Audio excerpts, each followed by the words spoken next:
Zebra crossing पट्ट्यांचा रंग आता बदललेला आहे। झेब्रा क्रॉसिंग नव्हे तर पेडेस्ट्रियन क्रॉसिंग। वाहतूक शाखा उपायुक्त विनय कुमार राठोड यांनी ही प्रतिक्रिया दिली।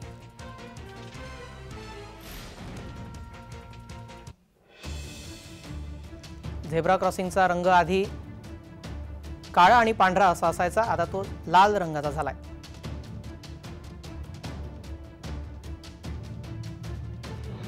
पांढऱ्या आणि लाल रंगाची क्रॉसिंग, ज्याला आपण पेडेस्ट्रियन क्रॉसिंग म्हणतोय, ते केलेलं आहे। त्याचं पहिलं आपण एक्सपेरिमेंट तीनाथ नाक्यावर केला आणि त्याचा खूप चांगला परिणाम दिसायला लागला। पादचारी तर झेब्रा पेडेस्ट्रियन क्रॉसिंगवर जात होतेच, परंतु त्या कलर्समुळे व्हेकल सुद्धा त्याच्यावर उभा राहत नव्हते। त्यामुळे नॅचरली दोन्हीकडनं त्याचा फायदा होत होता आणि त्याचे चांगले परिणाम दिसायला लागल्यामुळे मग इतर ठिकाणी सुद्धा अशाच प्रकारचे पेडेस्ट्रियन क्रॉसिंग महानगरपालिका करून घेत आहे। या संदर्भात अधिक माहिती देत आहेत आमचे प्रतिनिधी, पाहूयात।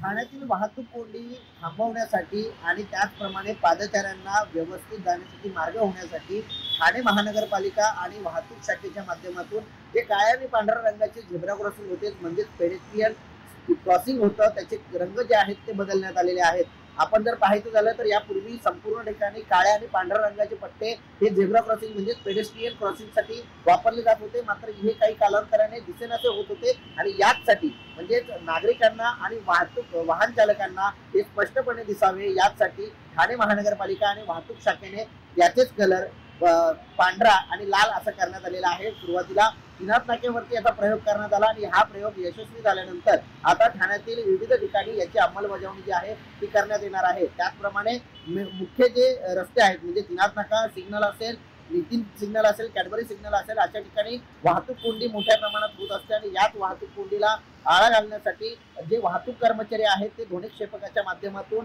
सर्वच वाहन चालकांना सूचना करणार आहेत, जेणेकरून वाहन चालक हे सतर्क राहतील आणि वाहतूक कोंडीपासून ठाणेकरांना सुटका मिळेल।